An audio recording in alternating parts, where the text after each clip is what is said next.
Hey, what's up, A-Push kids? Welcome back to our next lecture in AP US History. Let's put the tie-dye on and talk about topic 8.12, Youth Culture in the 1960s. Our learning objective today is 8N. Explain how and why opposition to existing policies and values developed and changed over the course of the 20th century. All right, but before we jump into our key ideas, let's just kind of go back and give ourselves a little bit of historical context. So, America in the 1960s, we've experienced a lot of major changes. All right, we've got economic prosperity and the rapid growth of the suburbs, a baby boom, increased college enrollment thanks to the GI Bill. All right, we've got nuclear threats, we got the Cold War, we're having the beginning of this controversial war in Vietnam. We've got assassinations of political leaders, a growing poverty gap, tensions in civil rights for black Americans. There's a lot that's going on right now in the 1960s. And that leads us then to kind of key idea number one. Although anti-communist foreign policy faced little domestic opposition in previous years, the Vietnam War is going to inspire sizable and passionate anti-war protests that became more numerous as the war escalated and sometimes led to violence. So let's look at this anti-Vietnam War protest movement. And so this new movement is oftentimes referred to as the New Left. And ending the Vietnam War was the most important issue of this New Left. And much of this is really inspired by what's happening in Vietnam. And so when Americans are going to find out about Nixon's attack on Cambodia and Laos, it's going to set off the largest protests in U.S. history. 250,000 people, mostly students on college campuses, are going to protest the war. And some of these protests are going to turn violent. The most famous of them is when 4 students die, when National Guardsmen are going to shoot into a crowd of protesters at Kent State University in 1970. We see the picture of one of those shot students to the bottom right-hand side. In addition to this, you saw protests across the country. For instance, my father was a college student at the University of Wisconsin where there was huge protests. The local police came out with tear gas, firing it into the crowd of protesters. My dad, who wasn't one of the protesters, was working at an aid station trying to treat students who had been tear gassed during that demonstration, though. That leads us then, though, to key idea number 2. Some political groups on the left also rejected liberal policies, arguing that political leaders did too little to reform the racial and economic status quo at home and pursued immoral policies abroad. Now, this new left movement that we see is going to promote participatory democracy, this direct involvement by the youth in political issues. Now, this new left really begins late in the spring of 1962 when 6 college students are going to gather at a lakeside camp near Port Huron, Michigan to discuss politics. Now, for 4 days and nights, the members of this obscure student group, which becomes known as the Students for Democratic Society, are going to talk passionately about topics such as civil rights, foreign policy, the quality of American life. And they're going to form their new political platform and will eventually create this thing called the Port Huron Statement. Now, in addition, part of their demands include more freedom on college campuses, especially for free speech. We see the student movement at the University of California at Berkeley becomes one of the strongest in the nation. In addition to this, the members of the New Left, college students, are going to participate in the civil rights movement. For instance, they participate during the sit-ins at SNCC sit-ins throughout the South. They help voter registration in 1964's Freedom Summer.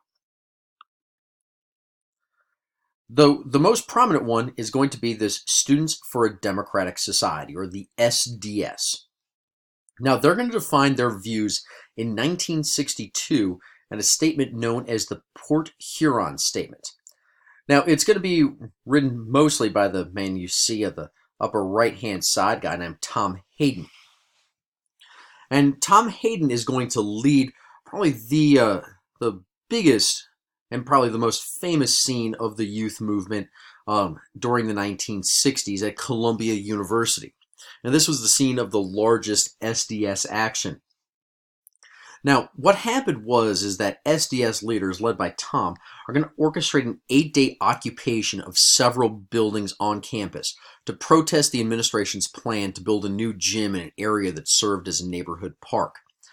Now, eventually, the police would be brought in the middle of the night to not only remove but also to beat up the protesters as well. Now, later, Hayden would say that his actions were a little amiss here at Columbia. But in the subsequent months and years, Hayden, along with others, would become even more radicalized and would form a group called the Weathermen. The Weathermen were a secret liberal terrorist organization that attempted to stop the war in Vietnam and overthrow the U.S. government. To do so, they actually bombed several government buildings and banks from the late 60s through the early mid-70s. Tom, pictured right over here, would eventually be arrested and spend a few years in jail for his role in the Weathermen bombings. Now, this leads us then finally to key idea number 3. Now, young people who participated in the counterculture of the 1960s rejected many of the social, economic, and political values of their parents' generation, including greater informality into U.S. culture, and they advocated a change in sexual norms. Now, continuing to talk about this youth revolt in the 1960s, the most visible changes of protest was among the nation's youth. Now, we see the generation gap between their kids and their parents was the widest in any previous era in U.S. history. And kids in the 60s missed the Great Depression and the patriotism of World War II. Now, most of them, they were also, though, the most educated generation. 75% of them graduated from high school, and nearly 40% of them graduated from college. However, they rejected their parents' expectations and tried to look for their own personal fulfillment. Now, a big impact of this youth revolt was the beginning of the counterculture. And we really see the counterculture really emerge during the 1960s. This new left trying to improve, through protest. The hippies tried to create their own society based on love and peace. They also brought to us not only flower power, but also hippie fashion as well.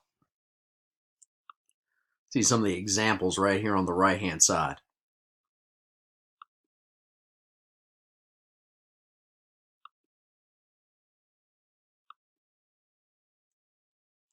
Now, hippie culture and the counterculture was represented by drugs, sex, and rock and roll, and embraced casual sexual behavior, this kind of sexual revolution of the 1960s.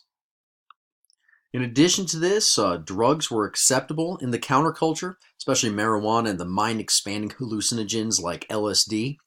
In fact, Harvard professor Timothy Leary endorsed LSD as a way of, quote, unlocking the universe. He would eventually say, turn on, tune in, and drop out. Interesting for a Harvard professor to say that, don't you think? However, unfortunately, there were many unfortunate deaths due to drug overdoses, including Jim Morrison, Janis Joplin, Jimi Hendrix, Keith Moon.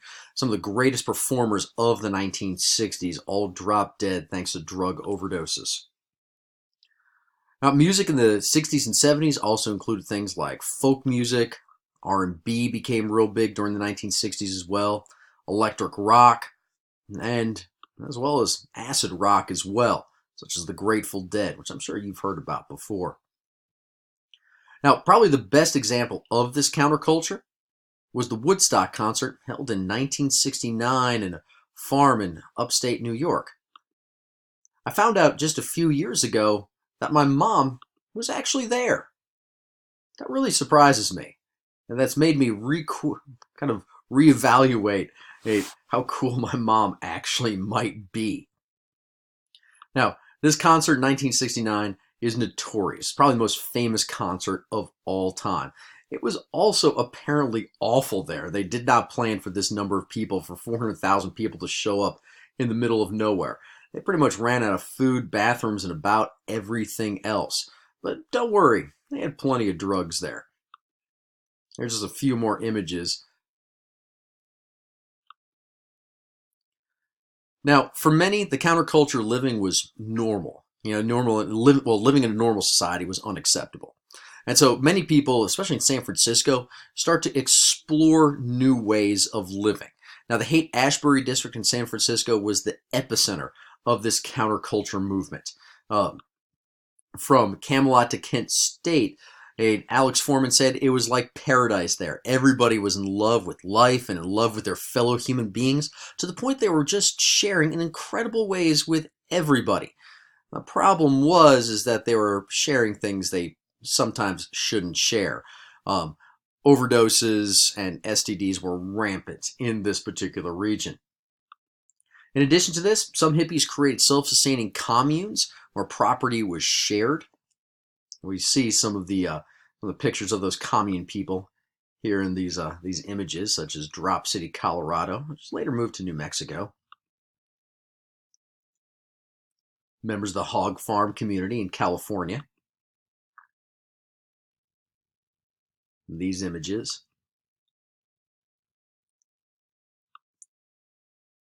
Now, in reaction to this, though, even though these New Left and hippie cultures were incredibly visible in the 1960s, most Americans were not members of them. And people like Nixon are going to take advantage of this. Conservative citizens, he would say, were the quote-unquote silent majority that believed the youth movement was destroying traditional American values. And conservatives are going to change U.S. politics by voting for Nixon in huge numbers in 1968.